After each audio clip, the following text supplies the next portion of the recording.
is a synopsis of the book, third epistle to the Corinthians. Third epistle to the Corinthians. Um, this book, of course, forms the last epistle, or rather, last missing epistle. So of the those that are absent um, from your reading. In this epistle, of course, um, the apostle now the writes to the Corinthian church, and the problem in this situation is not Simon of Magus and so forth, Simon Magus or Simon the magician. In this problem,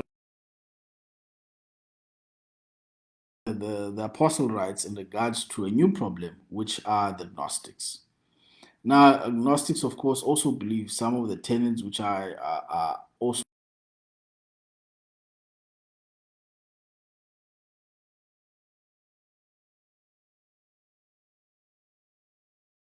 become incarnate in Christ, therefore did not die. And then they go, of course, into other matters.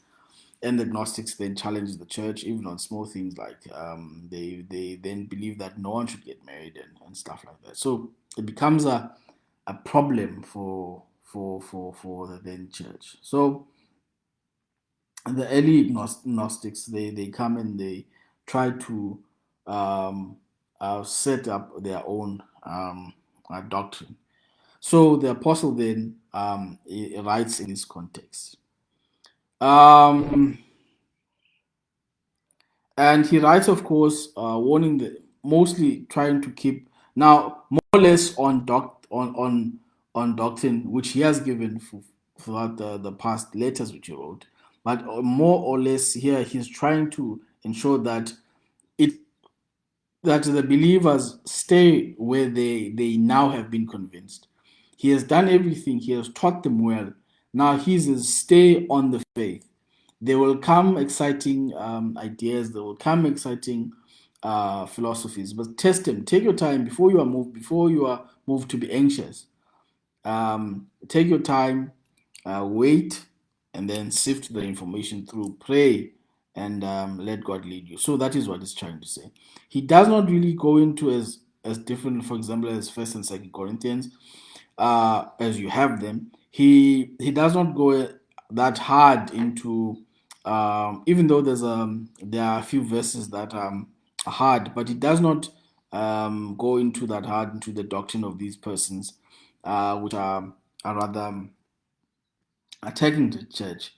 His main concern is ensuring the believer that the first course, even if the believer were anxious, the first course is to pray and to stand in the faith, still not to abandon the faith because there are questions one cannot answer. Then listen to what the questions are, and then try to look as how relevant those questions are to the faith. Not on the first whim, just since the faith has been so articulated, and then on the first whim that it's attacked, one jumps. For the apostle here implies that one ought to be calm, hear the matter out beyond above emotions, and then reason from that position. In that sense, he implies that that is the best position, even if one were to falter.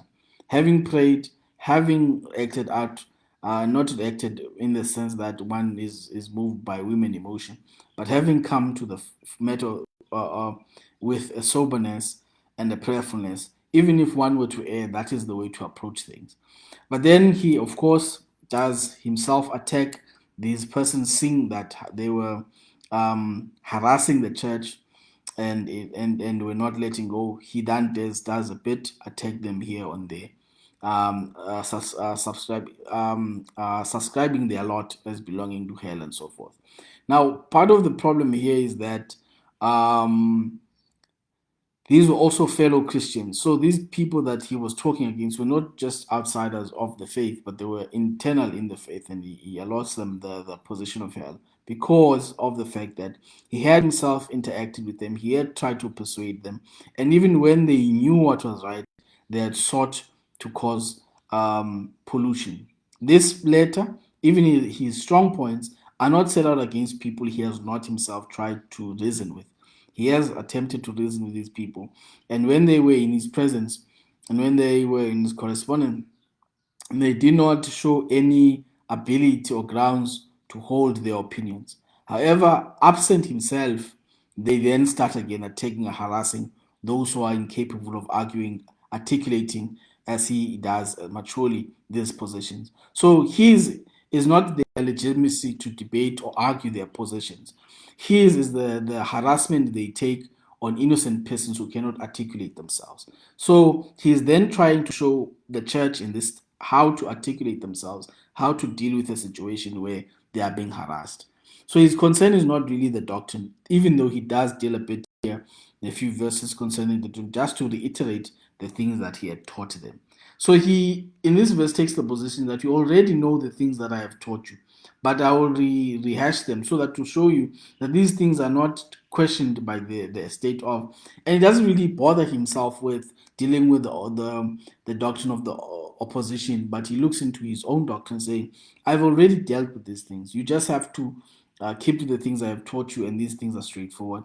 These people now at this point aren't legitimate. These people are trying to just harass you because I've dealt with them. They have proven nothing legitimate of concern, and I've shown them. And when I showed them these things, they didn't have a problem. Now, when I'm gone, they are harassing you." And so it deals with it from that perspective. So, of course, it adds much in that we see that the early apostles, such as, for example, the apostle Paul does here, was not one who was shying away from debate, shying away from engagement. But he felt in some instances that people were malicious in that when they had lost a debate by failing, of course, to prove evidence, even aggressively. I mean, not all interactions or engagements were engagements void of aggression. Some instances would, of course, be engagements that would go fairly well. The people were well intentions, and then when they saw that their opinions were could not hold legitimacy and that there was no valid argument and no evidence to support their claims, they would side with the apostle and say, "Then we have come to the truth." Much of like what happened with Jesus and Nicodemus. But what Paul was finding here is that people now, instead of doing that, they were malicious, and then having failed to debate him, losing then, even showing aggression, losing, what they then do, absent Paul, they would again attack the church so as to kind of humiliate those people who were not well articulated and so forth. So this is what he's responding to here, saying, "Calm down. These people are just harassing you. There's nothing legitimate in what they're saying. Don't take them seriously. Just calm down, pray. And even where you feel there are valid points, pray. Just pray and then examine the points from a prayerful position than from an anxious and emotional situation." There are, of course, a number of gems we pick from here on how, for example, to handle situations like that. And, of course, just learning how to be composed, poised, and that a position is not held just because we are convinced, or even maybe challenging a position or being challenged is also part of faith and stuff like that. So, because we can never truly know the validity of our position and our faith unless we have faith, and also unless time and circumstances challenge it until it's proven correct. This is how we come to God. God is challenged. This is how we come to Him when we find Him valid. And so it does not mean that that situation will not keep on being challenged either by the devils or circumstance. These are, of course, many gems that are in the text that we find, and of course, they apply to our lives. Particularly, I take the one where I'm more inclined to the one where the prophet implies the calmness and the prayerfulness of mind and state that when we articulate or face any problem, in fact, and we ought to be in that state. Again, I'm happy to have been of service to God for you, and I thank you for your time. May the Lord continue to bless you and keep you as He presents to you these truths. Thank you.